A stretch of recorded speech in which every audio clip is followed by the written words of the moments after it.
Un concept a vu le jour depuis quelques années en Côte d'Ivoire, c'est l'écotourisme. C'est un fait surprenant puisque l'écotourisme date d'il y a un peu plus d'une trentaine d'années tout de même. Qu'est-ce qu'on doit entendre par écotourisme? Quelle est la place de la Côte d'Ivoire justement dans l'écotourisme? Quel est le potentiel de la Côte d'Ivoire? Deux personnes clés, ressources, répondent ce soir à l'invitation de la télé d'ici avec un certain enthousiasme, on doit l'avouer. Carl Diakité, manager de Nzi River Lodge et Taï Forest Lodge, et Jean-Marc Bini, propriétaire des domaines Bini. Avec eux, on va parler justement de ces questions précitées. Pour le volet artistique sur la scène de la télé d'ici, Lati Band sera en attraction pour nous prendre deux titres à succès.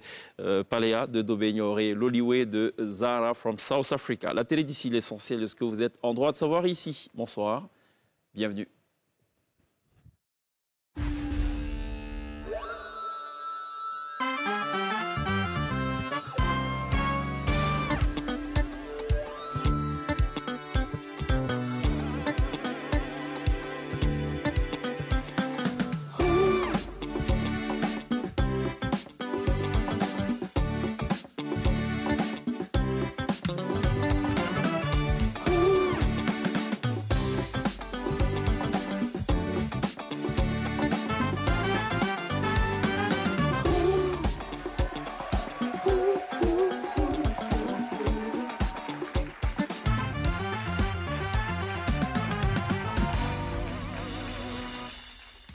Vous faites toujours très bien de nous rejoindre à la télé d'ici sur NCI, la nouvelle chaîne ivoirienne. Du lundi au vendredi, nous abordons des questions qui vous intéressent forcément. Et ce soir, on a choisi de parler d'écotourisme avec deux invités. Carl Diakité, bonsoir, bienvenue. Bonsoir. Ça fait combien d'années que vous êtes dans ce domaine, dans l'écotourisme? Alors, en termes de Nzi River Lodge, ça fait un peu moins d'une vingtaine d'années que Nzi River Lodge existe. D'accord. La réserve volontaire naturelle du Nzi, qui a été créée en 2001. D'accord. Et donc, dans cette réserve-là, qui est une réserve de biodiversité naturelle, on a notamment des opérations touristiques que l'on développe là-bas. D'accord. En termes de Taï Forest Lodge, c'est très récent. Il n'y a que l'année dernière que nous avons pris en gestion la partie sud du parc national de Taï, donc l'écotel Toraco et le camp des chimpanzés. D'accord. Voilà, c'est un peu ça. On est sur quelle superficie?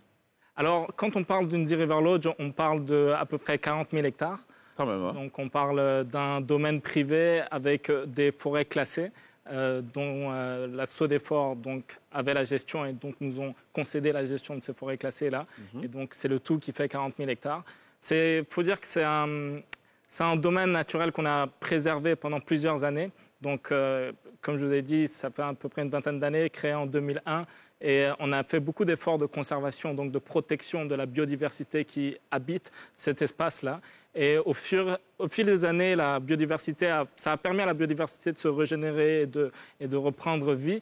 Et donc maintenant, il y a une faune riche et abondante qu'on y trouve.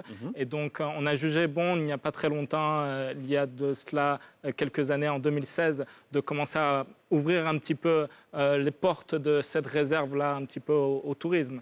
Parce que c'est une chose de conserver, mais il faut aussi pouvoir attirer les gens pour voir quel est l'héritage qu'on a ici en Côte d'Ivoire. Alors, je suis curieux, hein, j'ai vraiment envie de savoir quelle est la nature de la concession qui lie justement des opérateurs privés que vous êtes et l'État de Côte d'Ivoire. On le voit dans bien de pays, hein, le Kenya, l'Afrique du Sud, où effectivement des opérateurs privés exploitent en griffe des réserves censées être classées, donc interdites à l'exploitation en quelque sorte. Quelle est la nature de la concession? Donc, dans la plupart du temps, ce qui se fait, ce sont des partenariats publics-privés. Des PPP. Exactement. Et donc, c'est ce modèle-là un petit peu qu'on essaye de suivre, et c'est le même modèle que l'on trouve aussi dans la plupart des parcs et réserves en Afrique australe et autres. Et donc, on part un peu sur cette même base-là. D'accord. Voilà. Très bien. Jean-Marc Bini, bienvenue. Merci. Vous êtes propriétaire des domaines Bini, qui datent de combien d'années maintenant? Alors, ça fait 5 ans, on va dire, que nous existons vraiment, après 2 années d'incubation. D'accord. Donc, nos domaines sont basés sur les justes coutumes. On est en plein cœur dans le tourisme écologique qui tient en compte les cultures et le savoir-faire, le savoir-vivre à l'ancienne de nos peuples. Nous avons estimé qu'il y avait des similitudes avec l'écologie et que la Côte d'Ivoire était vraiment riche. C'était tout un trésor que nous avons depuis les différentes structures, les cultures, cette diversité culturelle du nord au sud, de l'est à l'ouest, ensuite les différentes végétations. Tout ça fait que nous avons tout un potentiel qui nous donne la force d'être sur la sellette un jour au niveau de la Côte d'Ivoire, comme le Costa Rica, comme le Kenya. Parfait. Voilà. Pour parler cartographie, vous êtes localisé où nous sommes dans le Grand Abidjan, nous sommes au kilomètre 51 sur l'autoroute du Nord. Voilà, ça c'est le domaine Bini Forêt, qui est une parcelle familiale de 70 hectares qui n'a pas été exploitée pendant près de 30 ans après le décès du vieux. Et puis, nous avons le domaine Bini Lagune, où nous avons pris des ententes avec un village situé dans le quartier de Cocody, mais c'est le dernier village de Cocody, appelé Kofakwa, ou la lagune Adjen, qui est une lagune donc c'est super Bingerville, propre. Côté Bingerville. Oui, vers Bingerville. Voilà, et une lagune super propre. Il y a 0 déchet, et c'est une piscine à ciel ouvert. Et là-bas, c'est un concept complètement lagunaire avec la pirogue. Parfait. Ça va, Pierre? Très bien, merci. Connaissiez ou pas les domaines Bini déjà? Je suis un petit habitué maintenant. D'accord, bon, délit d'initié. Ça va, princesse? Très bien, merci. Ça vous dit, ça vous parle ou pas, ces sites? Oui, je suis déjà allée au domaine Bini aussi. D'accord, très bien, ok. Bon, alors, je pense que si on fait peut-être des études et des stats, peut-être sur 10 Ivoiriens, il y a peut-être 2 qui n'y sont pas allés, peut-être, qu'est-ce que j'en sais?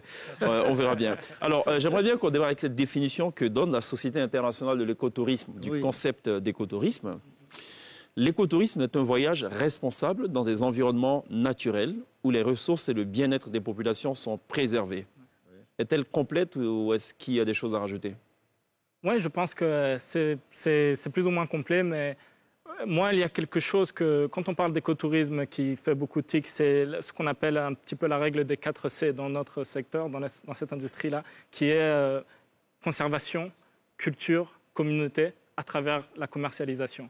Et donc, on retrouve tous ces éléments-là. D'accord. Dans... Ça vous parle également, Jean-Marc Bini? Oui, absolument. C'est ma fiche technique. D'accord, parfait. Comment vous expliquez le fait que ce soit seulement maintenant qu'on en parle en Côte d'Ivoire, alors que écotourisme, ça date quand même, comme je le disais tantôt, d'une 30aine d'années? Vas-y. Alors, il faut dire que c'est vrai que ça existe depuis longtemps en Afrique. Et que ça a mis un peu de temps à se développer parce qu'il fallait trouver un petit peu le modèle qui était adéquat pour nos régions. Parce qu'on a vu que la plupart du temps, ce sont un petit peu les anciennes colonies anglaises qui ont été beaucoup plus rapides à développer ces coins-là. Pourquoi? Parce qu'ils ont été les plus rapides à les préserver, à comprendre la valeur qu'il y avait. Ah bon? Donc, les anglophones comprennent mieux l'intérêt de la nature que les francophones? Alors, on va pas dire qu'ils comprennent mieux. Ont vite compris? Je dis qu'ils ont compris qu'il fallait préserver plus rapidement peut-être, voilà, et qu'il y avait de la valeur dans la préservation. D'accord.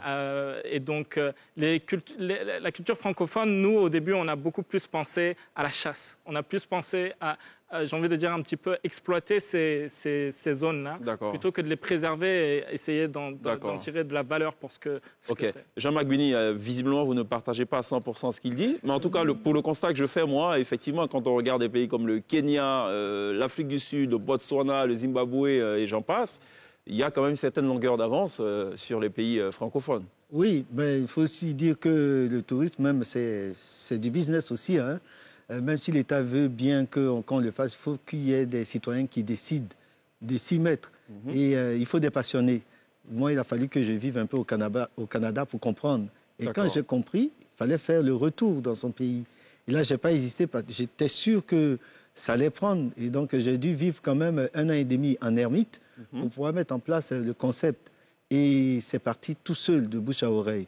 Donc, maintenant qu'il y a des personnalités, des éléments qui permettent de savoir, de toucher du doigt ce qu'est le tourisme écologique. À partir de là, nos gouvernants peuvent avoir une idée de la définition directe, là, concrète même. Concrète, et à partir de là, des choses peuvent se passer. Mais avant, hein, c'était comme évasif. Qu'est-ce que vous vendez à vos clients en termes de particularité? Vous leur dites quoi? Et vous leur montrez quoi? Une expérience unique. Bon, ça, tout le monde le dit. Tous les tours opérateurs disent... c'est d'ailleurs la première phrase. Hein. Vous n'avez pas laissé finir. Ah, ok. Vivre la brousse, s'immerser en pleine forêt tropicale. C'est ce qu'on vend. Donc, c'est un retour aux sources, si on peut dire. c'est se rappeler qu'on fait partie de tout un écosystème qu'il faut préserver, parce que si on ne le préserve pas, ça veut dire qu'on ne se préserve pas nous-mêmes. Donc c'est un peu... D'accord. Jean-Marc? Moi, ce que je vends vraiment, c'est... Ne me parlez pas d'excellence unique. Non. Non, c'est montrer notre richesse culturelle en Côte d'Ivoire. D'accord. Voilà, vous savez, la Côte d'Ivoire, comme j'aime le dire, c'est un peu le Costa Rica, qui est un pays qui fait 50 000 km² à peu près, qui ont que la forêt, alors que nous avons à la fois la forêt, c'est un peu le Kenya, c'est un peu la Tanzanie, qui ont des savanes. Et bien nous avons même le luxe d'avoir des savanes arborées, des savanes herbeuses, et on a même des montagnes, on a des cascades, on a même des grottes, on a des lagunes, on a un des plus grands plans d'eau lagunaires presque du monde. 400, on ne peut pas dire que... Donc c'est toute une richesse. En plus, nous avons un carrefour culturel qui fait que, et peut-être notre malchance qui est devenue une autre chance, c'est que le développement qui n'a pas été vite amorcé par rapport à l'Occident fait que nous avons conservé nos valeurs culturelles qui se trouvent être des similitudes avec tout le concept de l'écologie. Donc du coup, on n'a pas besoin d'aller bosser pour savoir c'est quoi l'écologie, tout ça, pour pouvoir faire de l'écologie, préserver la planète. Et comme c'est la tendance aujourd'hui, il se trouve que dans nos amours les plus reculés, on est encore à la protection de la planète de par nos us et coutumes, nos forêts sacrées, nos bois sacrés, nos rivières sacrées, nos poissons sacrés. Tout ça, c'est quoi? C'est des réserves. Et en même temps qu'on ajoute cette façon de vivre à l'ancienne et qu'on présente ça aux clients, c'est une expérience. Vous avez lu dans ma pensée. Et d'ailleurs, je vous soupçonne d'être des sortes de... Comment ça se dit en bon français? Ça va me venir. En gros, vous avez lu dans une boîte de cristal. Boule de cristal. De vin. En fait, je voulais poser la question. Quand on discute avec des personnes de l'étranger, de l'Occident, la première des questions, c'est pourquoi je choisirais la Côte d'Ivoire et pas, par exemple, le Kenya ou l'Afrique du Sud, qui a une longue tradition d'écotourisme et tout. Mais vous y avez répondu. J'ai maintenant envie d'avoir l'avis de visiteurs, des gens qui ont visité justement les sites. Pierre, Princesse, vous avez visité ces sites. Vos impressions tout de suite et qu'est-ce que vous y avez constaté? Alors moi, j'ai pas vu le Nzi ni celui de Thaï, mais il faudrait le faire. Alors Bini 1 sur 2, je connais que le Bini Lagune. Ce qui change, c'est que en tant qu'habitant d'Abidjan, il y a tout de suite ce dépaysement-là, en fait. On sort de ces méga-structures bétonnées, tout de suite immergées dans la nature. Rien qu'avant d'arriver dans le domaine, on a l'occasion de voir énormément de verdure et cette coupure-là de la pollution, de la vie active. Et puis tout simplement, ce sont de beaux paysages qu'on voit dès qu'on arrive. Et puis après, l'expérience, bien sûr, elle est unique. On n'est pas dans des restaurants fancy, c'est vraiment découvrir les traditions, l'accueil, les valeurs qu'on a de la culture africaine, et ça marque tout de suite. Est-ce que vous avez réagi comme tout citoyen, comme tout Abidjanais lambda qui se dit tout de suite, je croyais avoir tout vu, je pensais que je connaissais Abidjan, mais en fait non, je découvre un autre monde. Clairement, on se dit ça tout de suite parce que on peut pas imaginer que en laissant la grande voie là de Bingerville, on est encore dans Abidjan, qu'on va se retrouver dans un espace qui change complètement. D'accord. Princesse? On se complète très bien parce que moi je connais l'autre domaine Bini. Ah tiens. Merci. Donc c'était assez intéressant parce que quand on arrive à Abidjan, tout est beau, tout est vraiment très très beau et très évolué par rapport à la vue de l'étranger. Et déjà, quand on arrive au kilomètre 51, on coupe, on marche dans la forêt avant d'arriver d'abord au domaine. Et donc, effectivement, on a cet accueil très chaleureux. Et en fait, on devient roots d'un coup. D'accord. Donc, mais qu'est-ce qu'on y retrouve là, justement? Ziplining, j'ai pu goûter des fèves de café. On a fait y a du poivre. Oui, c'est la marche pédagogique. On a fait la marche pédagogique, on a fait le ziplining, le bain d'argile, effectivement, là où après j'ai dit, je me rince où? Puis il y avait le bain d'argile, pourquoi? C'est une sorte de cours d'eau d'argile? C'est du bain d'argile, c'est comme un spa naturel d'argile blanche, où vous êtes dedans et nos Miss Argile s'occupent de vous, et puis après vous restez dans la rivière et tout. La question que vous posez, en fait, ce dépaysement total, c'est montrer les valeurs culturelles en ce sens que nous avons nos boissons, nous avons nos nourritures. Et moi, j'estime qu'il n'est pas normal pour un pays comme la Côte d'Ivoire, qui a une identité, il faut qu'on t'accueille avec du vin de palme ou une noix de coco. Parce que de toute façon, l'Européen, l'Occidental qui vient là, il a laissé sa Heineken, son whisky et tout ça. Absolument. Il veut goûter ce que tu fais. Et c'est ce qu'ils font en allant faire du tourisme dans des pays comme asiatiques, Thaïlande et tout ça. Oui. C'est ça, c'est ce qui est du terroir. L'exotisme, l'authenticité. Voilà. Et donc, nous, c'est ce que nous offrons. Nous buvons dans des calebasses, on mange dans des feuilles d'atchéké, on boit du vin de paille, on prend du bissap, du niamankou. Il n'y a rien il n'y a pas de soda. Mais donc, la nourriture entre dans la définition aussi de l'écotourisme. Oui. Ah, mais vous êtes un peu en porte-à-faux avec ce que dit la Société internationale de l'écotourisme, qui dit... Non, la culture. C'est la culture. C'est ça la culture. Il y a tout ça dedans. Je la redonne et les téléspectateurs vont en juger. Vous allez voir. L'écotourisme est un voyage responsable dans des environnements naturels où les ressources et le bien-être des populations sont préservés. Oui. Si vous allez manger, je ne sais pas moi, on y vend de la viande de brousse ou pas? Lorsqu'on parle de voyage, on parle de découverte. Lorsqu'on parle de découverte, on parle de culture. D'accord. Oui, mais on dit préserver. Donc si vous mangez de la viande de brousse, vous avez dû tuer un animal. Justement. Manger. Ils ne vont pas aimer les véganes. Mais non, c'est ça. Préserver, c'est quoi? C'est que le pauvre villageois, le braconnier, il devient braconnier pour sa subsistance. Le faiseur de charbon, là, il coupe du bois, il devient charbonnier pour sa subsistance. Mais lorsque ce braconnier devient un guide pour toi, il n'est pas là pour tuer. C'est lui qui sait où se trouvent les animaux. Oui. Donc, dans ton tourisme, là, tes visiteurs sont accompagnés par ce braconnier qui devient guide. Et il est enchanté de voir que pour avoir vu une biche ou une gazelle passer, on s'est tous garrochés avec nos appareils photo. Au lieu de les avoir dans l'assiette, on les a dans nos appareils. Mais ce monsieur, il n'est plus prêt à tuer parce qu'il estime qu'il lui faut plus d'animaux pour qu'il puisse gagner son pain. Et tout comme le faiseur de charbon, au lieu de couper le bois, c'est le meilleur guide de savoir ça, c'est de l'acajou, du badi, de l'iroko. Il montre un fromager, tout le monde est content, on prend des photos. Et il trouve qu'il a gagné en une semaine ce qu'il aurait dû gagner en 2 mois en faisant des palabres, des cache-cache avec les eaux et forêts et tout.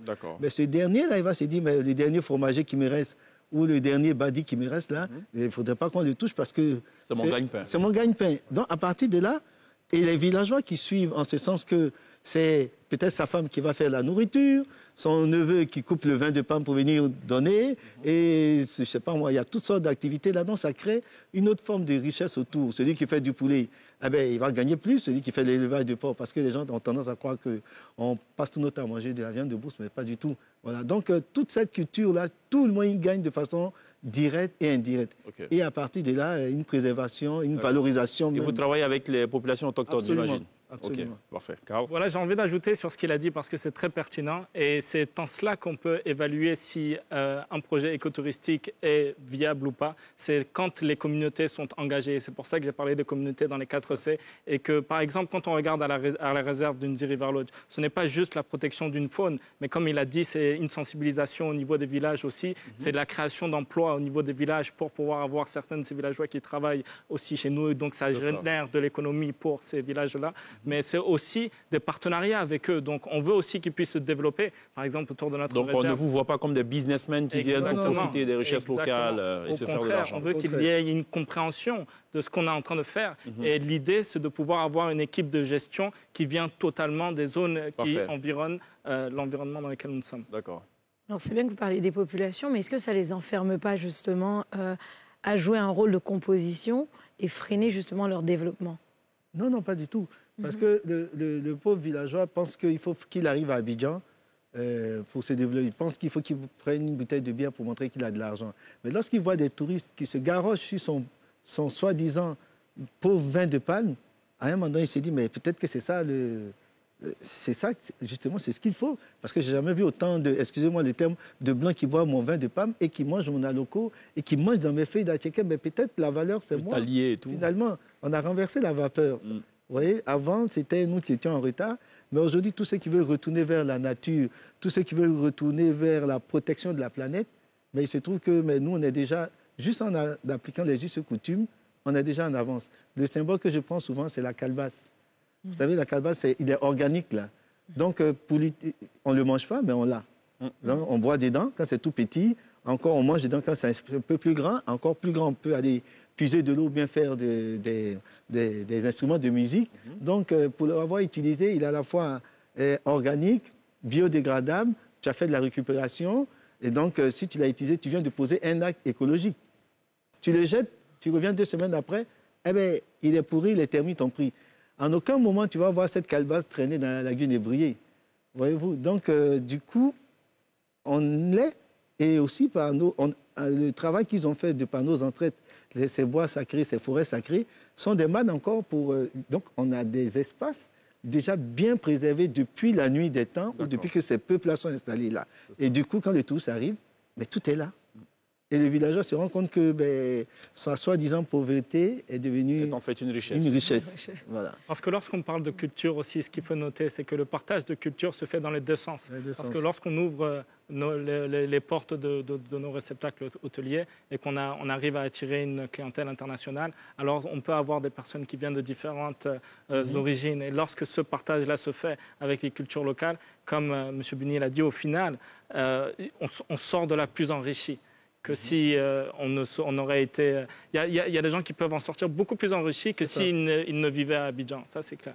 C'est ça. Et donc, existe-t-il une marque, une charte éthique ou une marque déposée, justement, qui certifie que vos établissements sont écotouristiques?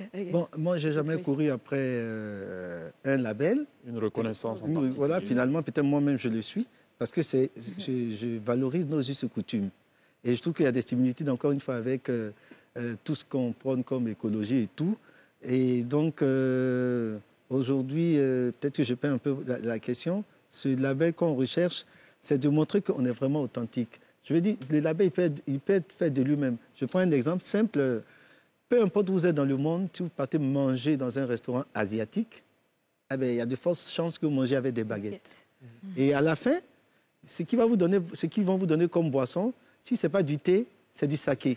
En aucun cas, ça sera du whisky ou du bourbon ou bien de la vodka, bien que je les aime. Là. Et même quand vous prenez à emporter, ils vont dire, attention, vous avez oublié vos 2 baguettes. C'est ça la culture, c'est une identité. Là. Alors nous, on estime que si tu viens en Côte d'Ivoire, la première des choses... C'est de se fondre dans le moule. C'est de fondre, voilà, c'est ça. Et vous avez des équipements, justement, qui sont peut-être un petit peu coûteux. Est-ce que ça ne, justement... ça ne rajoute pas dans les frais de nous qui venons vers chez vous? Est-ce que c'est pas un peu, ça rend pas le voyage un peu plus coûteux? Les équipements, vous voulez parler de... Alors, peut-être, je ne sais pas bien compris. Sinon, ici, le concept, nous, ce qu'on faisait, ce qu'on fait, c'est que ça se passe en 3 étapes. Contempler la nature. Ouais. Donc, quand vous venez, on vous montre la nature. Vous êtes à la fois scientifique, explorateur. Ça, c'est la matinée. Donc, marche pédagogique ou bien balade lagunaire. À midi, on balance complètement dans la culture culinaire. Parce qu'on estime qu'en Côte d'Ivoire, on peut même faire du tourisme gastronomique de par encore notre diversité culturelle. Donc, complètement dans la nourriture, c'est la culture. Et l'après-midi, on met des mécanismes qui vous permettent de profiter de ce que vous aimez, ce pourquoi vous êtes là. Vous aimez cette nature. Ben, vous allez vous amuser dans cette nature. Au domaine Bini Forêt, c'est des bains d'argile, des tyroliennes, des fromagers. Voilà, c'est les ziplinings. Oui. Et puis, au domaine Bini, une lagune, mais toujours tyrolienne dans la lagune, toboggan, paillote flottante. Et tout, mais ce n'est pas coûteux par rapport à l'investissement même de tout l'ensemble, parce que comme on est dans la culture, tout est nature. Est-ce que c'est accessible aux citoyens moyens? Oui. Voilà. Vous avez bien résumé l'affaire. Marquons une pause, messieurs. On va à la pub, on revient dans quelques instants pour la suite de nos échanges consacrés ce soir à l'écotourisme.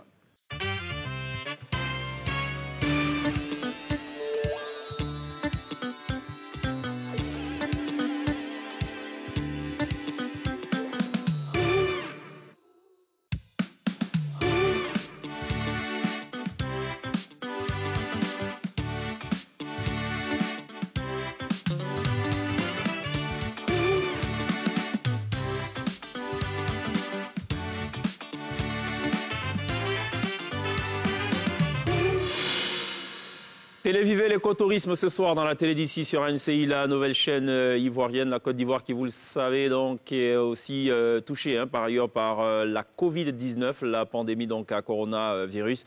La vigilance doit rester absolument de mise puisque la Côte d'Ivoire a passé donc la barre symbolique des 2000 cas. On vous propose justement de regarder cette petite vidéo sympathique de sensibilisation du groupe Magic System, une autre façon pour nous de rappeler encore une fois la nécessité de respecter les mesures sanitaires imposées par les autorités. On regarde cela en un peu plus de 3 minutes et on revient juste après.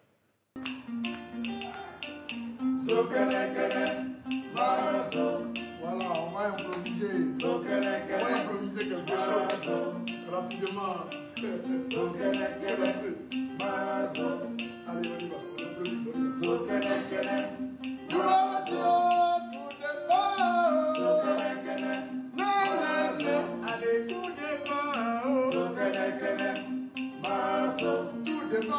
volonté.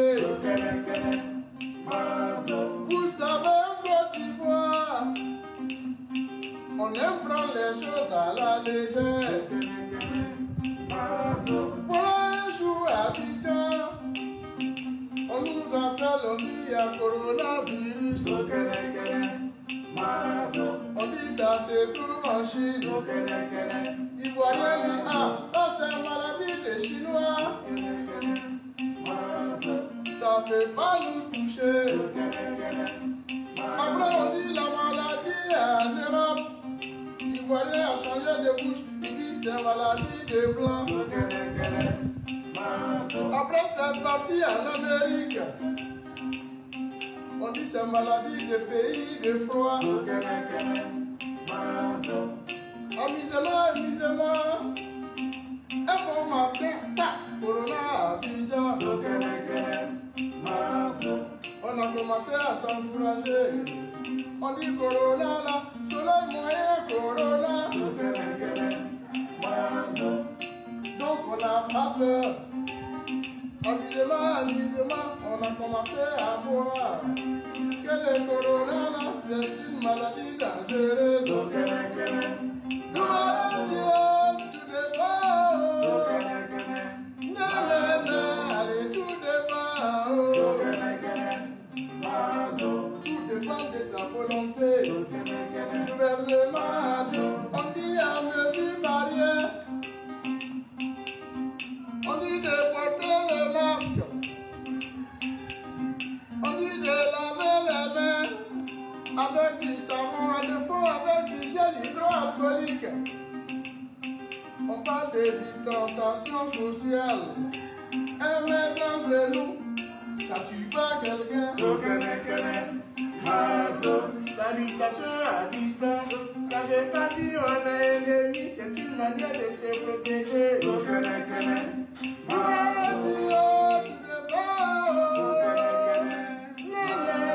Allez, tout devant. Coronavirus là, c'est pas le palu. Coronavirus là, c'est pas la diarrhée. Pour les autres là, on dit un médicament. Mais pour le moment, Corona n'a pas de médicaments. Le seul médicament, ce sont les mesures barrières.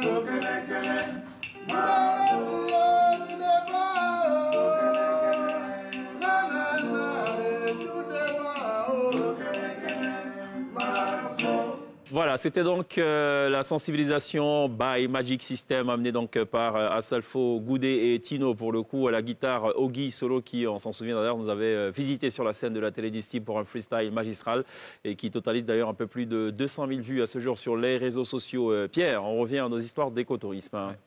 Alors, il y a quand même une urbanisation qui est galopante. Par exemple, quand on arrive au domaine Bini, on voit que les choses ont commencé à être rasées dans les alentours. Ceux qui connaissent la zone disent qu'il y a 2 ans, c'était totalement vert.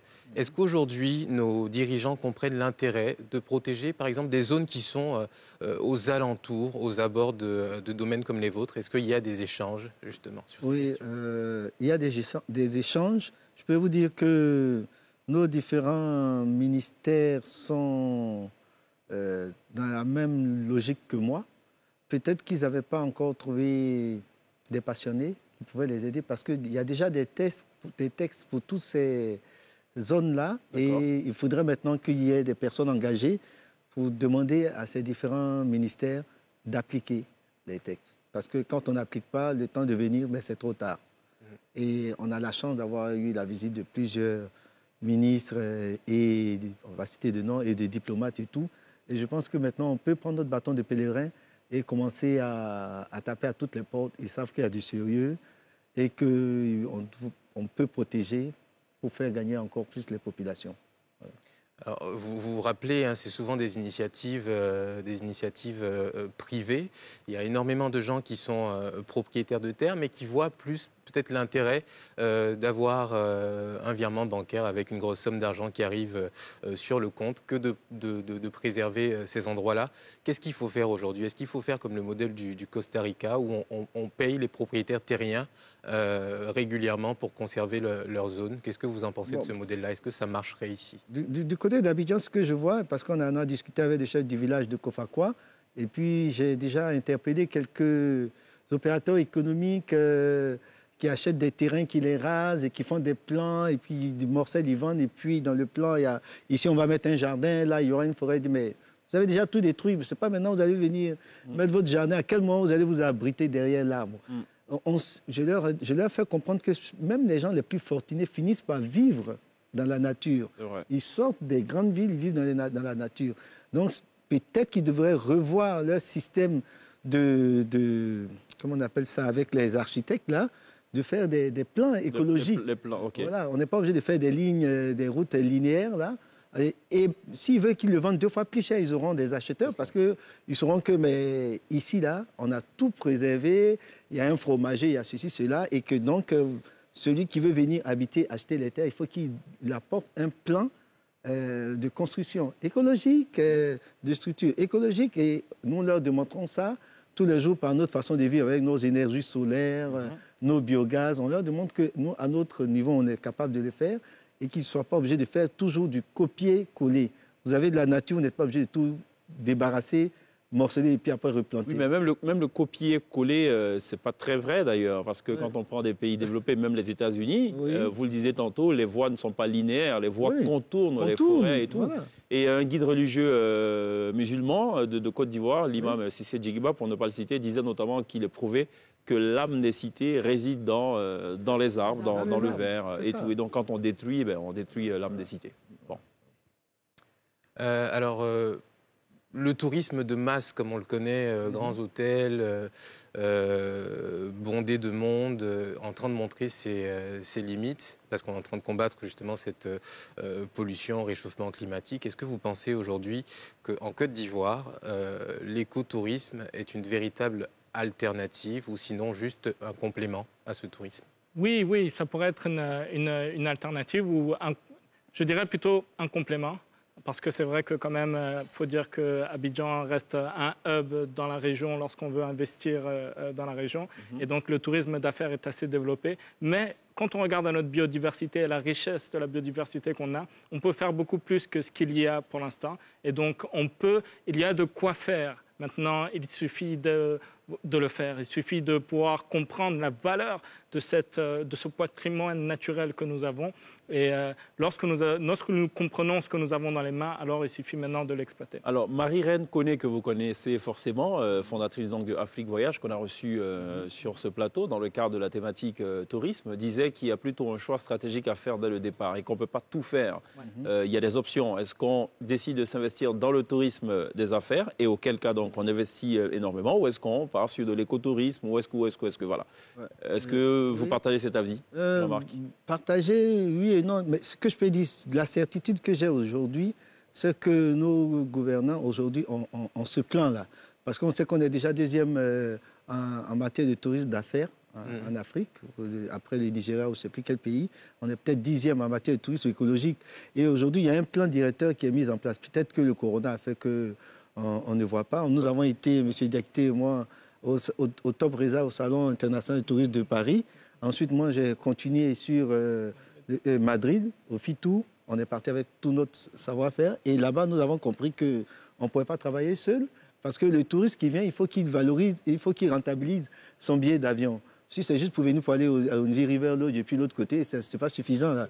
Et si c'est pour faire juste du Bini aussi, ce n'est pas suffisant. Il faut qu'il y ait une panoplie donc, de sites à visiter. Et je sais que pour ce que je connais de mon ministre, c'est pas je suis apolitique et tout, mais franchement, il y a un travail qui se fait.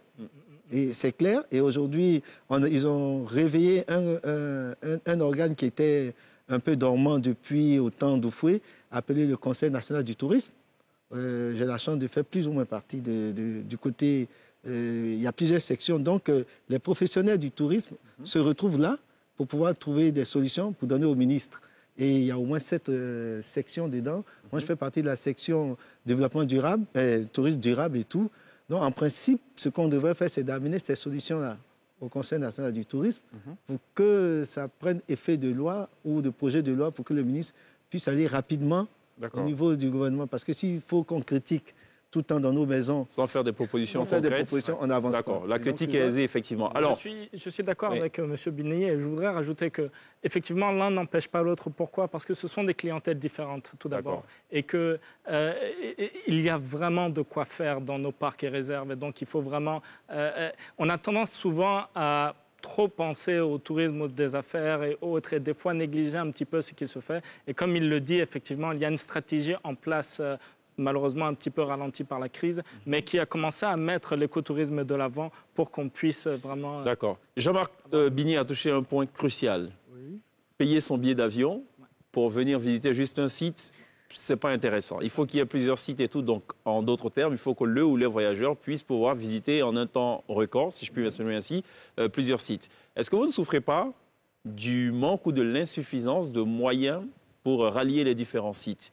Si je veux partir visiter le domaine Bini et peut-être le lendemain aller à Korogo pour voir peut-être les tisserands de Waraniere et tout, est-ce que justement en termes d'infrastructure, de transport, il n'y a pas une certaine inquiétude quelque part? L'accès à ces zones précieuses est l'un des plus gros challenges que nous avons dans l'écotourisme. C'est l'accès. Que ce soit les routes ou que ce soit essayer de penser différemment. Donc, quand on regarde un peu au modèle qu'on a dans l'Afrique australe, on voit que, par exemple, au Botswana, ils ont réussi à mettre en place un système où il y a des petits Cessna qui vont de zone en zone. Et ça permet de mieux cibler les zones prisées qui ont le plus de valeur. Donc effectivement, si on arrive à résoudre cette solution de l'accès, donc dans un premier temps, c'est vrai que des routes dans des endroits qui sont assez reculés peuvent aider, mais aussi de réfléchir sur une autre stratégie. Et je sais que, notamment, on en a parlé avec M. Bini tout à l'heure, le ministère du Tourisme y pense aussi, que ça fait partie de la stratégie Sublime Côte d'Ivoire,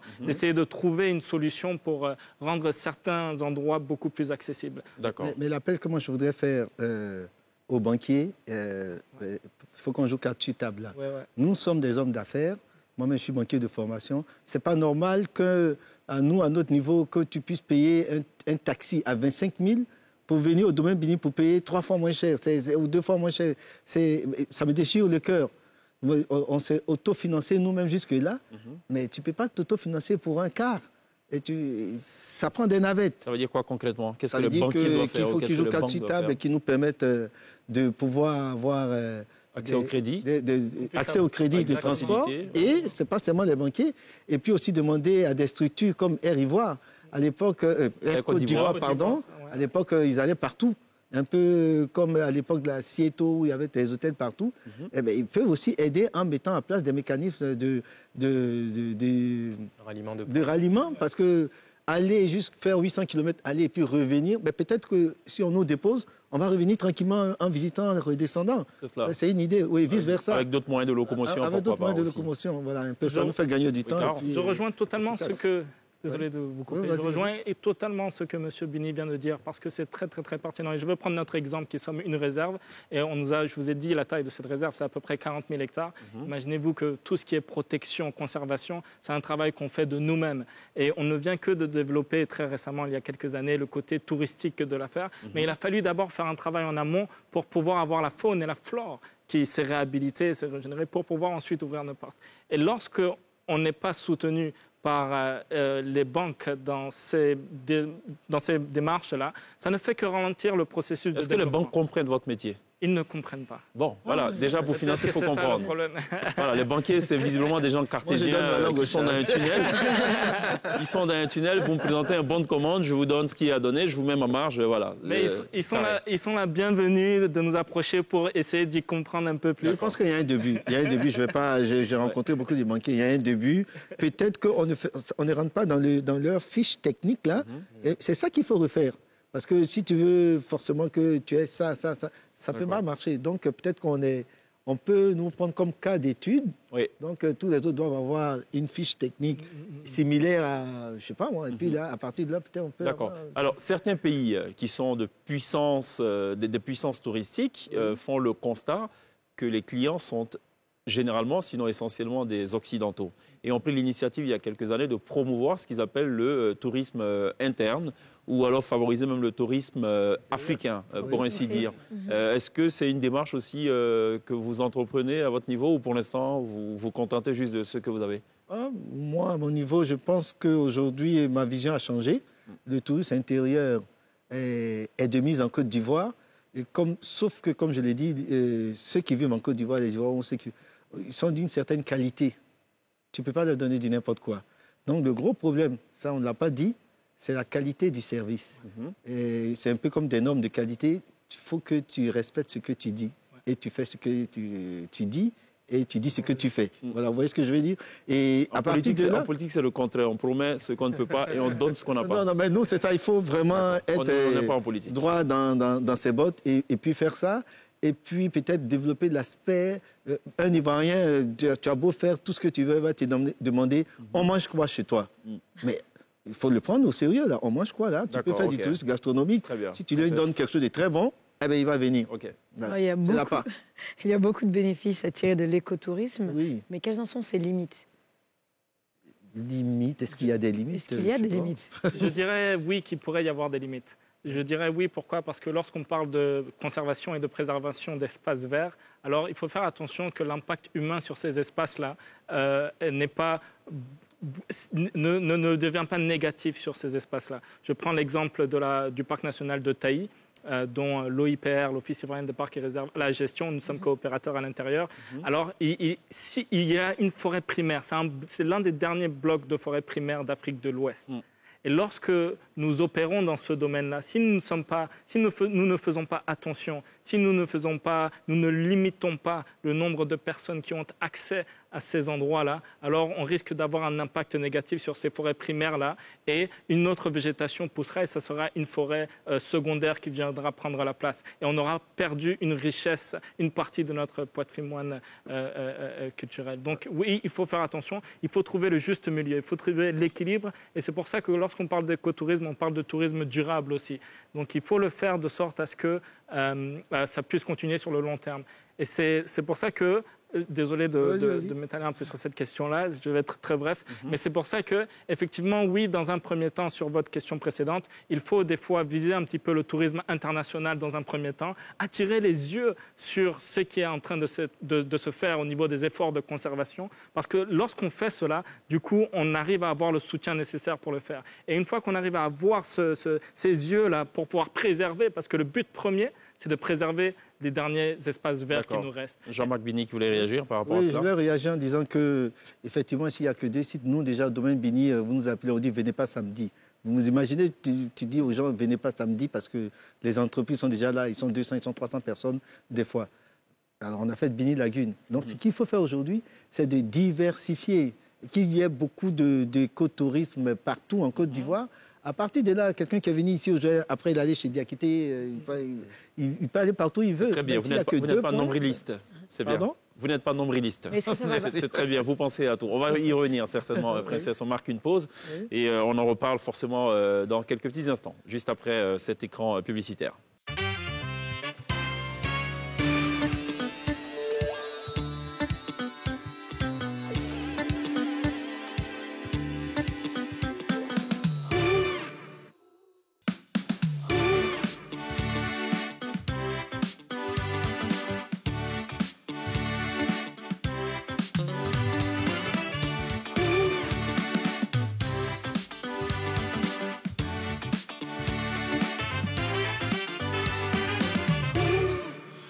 Vous faites toujours très bien de nous rejoindre dans la télé d'ici sur NCI, la première chaîne de télévision privée de Côte d'Ivoire. On est ce soir en compagnie de Carlo Diakité et Jean-Marc Bini, tous deux donc entrepreneurs dans le domaine de l'écotourisme, la Côte d'Ivoire qui est logée à une enseigne, comment dire, à ses premiers balbutiements. On tâtonne encore pour l'instant. Voilà. L'objectif Costa Rica, c'est pas demain la veille, mais bon, évidemment, votre présence ce soir, c'est aussi d'apporter des solutions pour améliorer un peu les choses. Alors, pour information, la Côte d'Ivoire, en termes de taux d'électrification, est passée à fin mars à 71%, contre 33% en 2011. C'est une bonne chose pour vous, j'imagine? Oui, bien sûr, c'est toujours une bonne chose. Vous avez du courant chez vous? Oui. Bon. Oui, après, c'est quoi votre kiff ce soir? Le kiff, on reste écolo ce soir et j'adore conserver les bouteilles ici. Oui. Et il y a des personnes, on connaît tous l'île flottante, mais il y a des personnes qui ont décidé avec ces bouteilles-là de faire des logements. On va regarder ça en images. Considérés comme déchets et donc pas vraiment utiles, Les bouteilles en plastique finissent très souvent dans des décharges ou encore dans des égouts. Alors question, pourriez-vous vivre un jour dans une maison faite de bouteilles en plastique? Eh bien, dans le nord-est du Nigeria, une ONG a tenté le pari de construire des logements à partir des déchets plastiques. En clair, elle a mis sur pied un projet d'énergie renouvelable. Sama Ismail, qui vit dans sa nouvelle maison en bouteilles de plastique depuis 3 ans, n'a aucun remords pour son ancienne bâtisse faite de bois qui s'effondrait pendant la saison des pluies. C'est pour pallier l'augmentation des prix des matériaux de construction et contribuer à la sauvegarde de l'environnement que l'ONG DER a mis sur pied ce projet d'énergie renouvelable. Selon les responsables de cette association, ces maisons en plastique sont aussi conçues pour convenir au climat chaud du Nigeria. D'accord, mais ça c'est tout le contraire de ce que feraient Jean-Marc Bini et Karl Diakité. Eux, il ne faut surtout pas porter atteinte à la nature. Autrement, on sort carrément donc, de ce concept d'écotourisme. Vous aviez une question, Princesse? Oui, est-ce qu'on va pas finalement assister à un développement d'écotourisme de masse en se diversifiant? Est-ce que ça va être de masse en tant que tel avec tout ce qu'on a comme richesse? Non, moi je ne pense pas. Je pense que c'est un enrichissement de la population c'est la population qui va profiter de tout ce trésor qui est encore caché. Moi j'ai du mal à savoir que Touba, par exemple, il y a des grottes de Touba et puis on n'entend jamais parler. Vous vous rendez compte? Il y a des grottes et puis il n'y a pas de tourisme. C'est pas normal. On ne peut pas avoir les cascades de la Nawa. Je vois souvent, on montre dans les réseaux sociaux les chutes, pas du Niagara, mais nos affaires à nous, là. En Côte d'Ivoire, on montre des spots de rivières, de cascades et tout, de bons coins. J'ai dit, ben oui, d'accord, mais on fait comment? On fait comment pour y aller? Donc, il faut pouvoir permettre à ces populations-là, en les encadrant, de faire quelques îlots de tourisme écologique. À partir de là, tout le monde gagne. Et le tourisme écologique se développe 2 fois, 3 fois plus vite qu'aujourd'hui que le tourisme de masse. Ouais. Et en plus, ça enrichit jusqu'à 90% ces populations-là. Donc même si on dit M. Bini a gagné, c'est que la population a vraiment gagné. Monsieur, j'ai une question pour vous. Oui. C'est très pénible d'être un pays en voie de développement parce qu'on n'a pas les moyens. Il y a tellement de priorités. Les médecins, les sages-femmes diront ben, nous, on a un décret sur le bureau du président, il faut signer pour améliorer nos conditions. Oui. Les touristes diraient également la même chose et tout. Est-ce qu'il faut tout attendre de l'État? Est-ce qu'il y a d'autres alternatives pour développer l'écotourisme sans forcément attendre de l'État une aide providentielle ou une aide substantielle? Je pense qu'on peut dire que nous sommes un petit peu l'exemple du fait que tout est parti de la passion. Ça a commencé par une passion, on s'est dit OK, on va y aller et on s'est jeté à l'eau. Et donc maintenant, on a vu qu'effectivement, il y a de la valeur dans l'écotourisme. Alors l'État aussi qui a vu ça, on marche main dans la main pour essayer d'en faire quelque chose de mieux que ce qu'il y a. Mais nous avons commencé par nous-mêmes. Voilà. D'accord.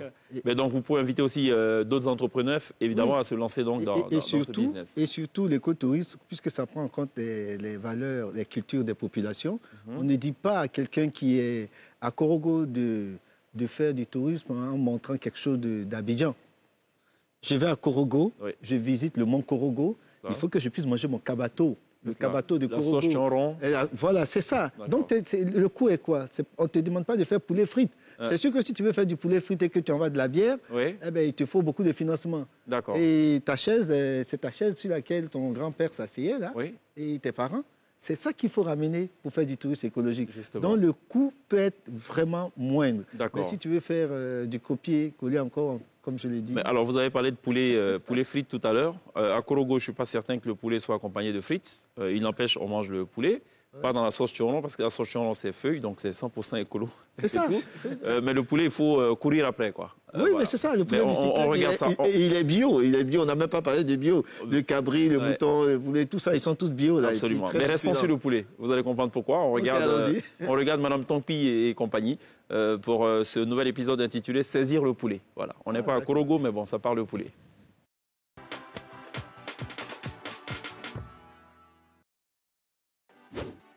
Bazaï. Oui, aujourd'hui, là, tu as vite répondu. Oh. Tanti, c'est comment? Qui est Tanti, c'est comment là? Je suis juste ta camarade. Ça va pas chez toi? Regardez mon sel là. Et puis d'ailleurs, même c'est quoi tu as mis sur ta bouche là? C'est l'eau pour y manger. Regardez comment elle est bête. Hier, qu'est-ce qu'on a mangé? Frites. Arrête de rire bêtement là. Saisis-moi un poulet là-bas et puis fais ça rapidement, je vais manger. D'accord, Tanti. Tout à l'heure.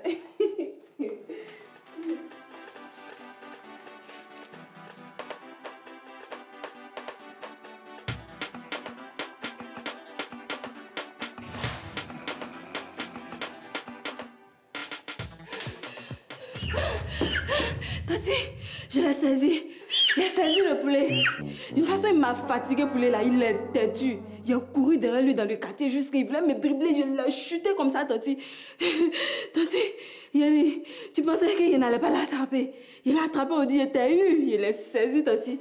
Bazaï, est-ce qu'on peut faire ça? Ça n'a rien à faire. Oh. Tu veux qu'il fasse quoi? Tais-toi.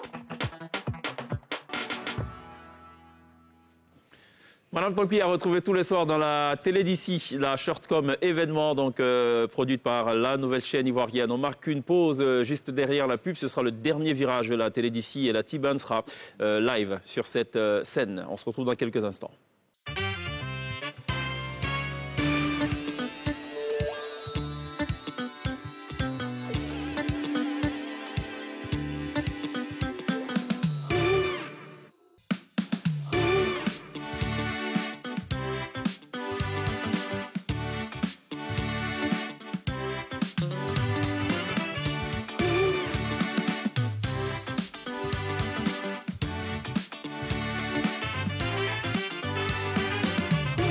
Vous faites toujours très bien de nous rejoindre dans la télé d'ici tous les soirs sur NCI. On a parlé ce soir d'éco-tourisme. Alors messieurs, juste une question finale pour une réponse, j'espère, concise.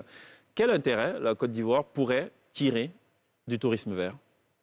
La mettre en valeur, préservation de la nature, préservation de la culture. D'accord. Jean-Marc Bini?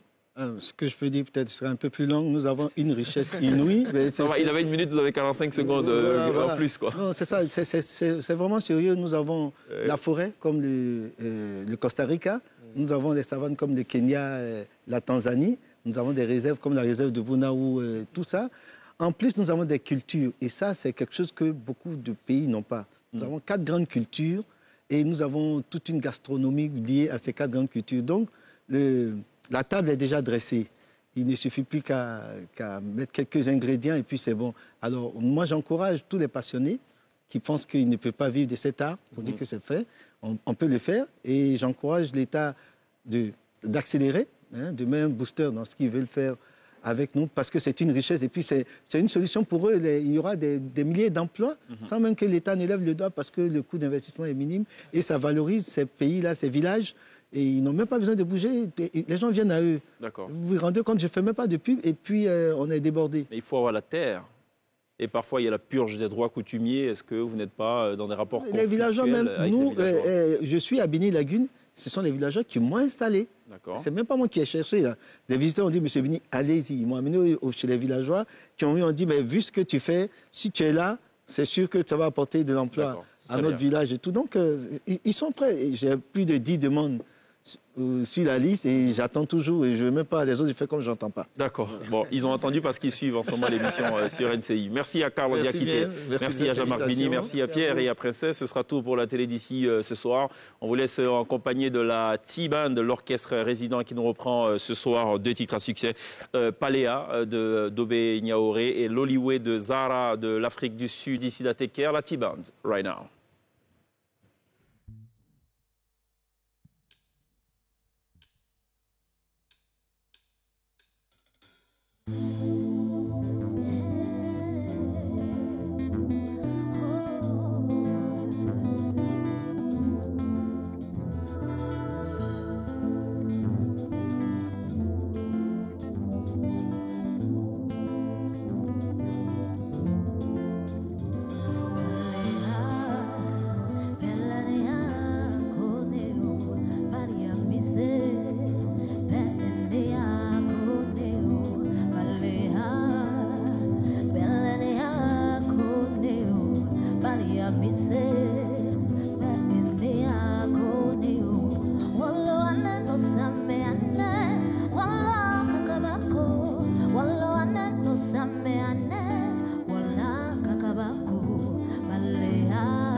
L'excellente Daphné accompagnée de la T-Band, Geoffroy, Vivien, Élisée, Andy et Kevin. Good job.